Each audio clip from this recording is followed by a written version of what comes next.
Let's check in with meteorologist Adam Fox for our Fox weather forecast. Hey, good morning, y'all. For a big weather system like you're talking about, we obviously need cold air. There is plenty of that out there. Frigid temperatures. These are your wind chills across the northern plains, the upper Midwest right now. Negative 43 is what it feels like in Minneapolis. Look at that, negative 32 in Chicago. All of this cold air is going to be mixing with some moisture that's going to be sweeping across the country. And then all of a sudden, look at all these winter weather advisories, from extreme cold to cold weather advisories.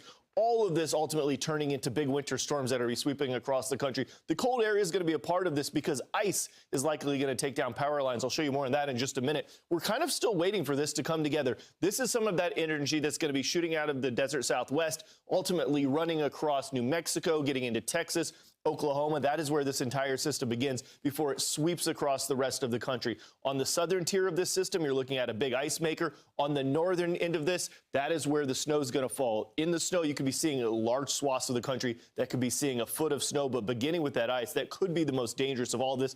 Obviously, it's going to make driving really difficult, but when you start to talk about half of an inch of ice, maybe up to an inch of an ice, that takes down power lines, that takes down trees, and then that takes down power maybe for days in some of these locations. But you're getting into Texas, the Dallas area, probably from Little Rock getting over into Mississippi.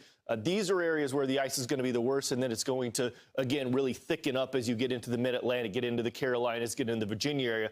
Those are the spots where the ice will be the worst. Those are the spots where we're looking at the most widespread power outages. Everything here in the red are places where the power could go down and go down for days. If it does so, look at the temperatures behind this. So you're talking about power out, and then feels like temperatures by Sunday morning, or actual temperatures or wind chills. There we are. Negative 5 degrees, 1 degree in Dallas, negative 11 degrees in Oklahoma City, 0 in Little Rock. Frigid temperatures for folks trying to ride out these power outages. Otherwise, just a little bit to the north of that, we start to talk about snow. These pink colors, maybe 8 inches of snow, getting up towards a foot of snow in some of these cases.